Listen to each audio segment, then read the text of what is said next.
You ask Tiger to solve. This deals with linear equations with one unknown. The final result is x equals 3/4. Let's solve it step by step. Simplify the expression. Expand the parentheses. Multiply the coefficients. Simplify the arithmetic.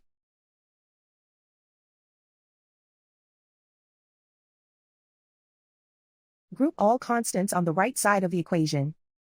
Subtract 4 from both sides. Simplify the arithmetic.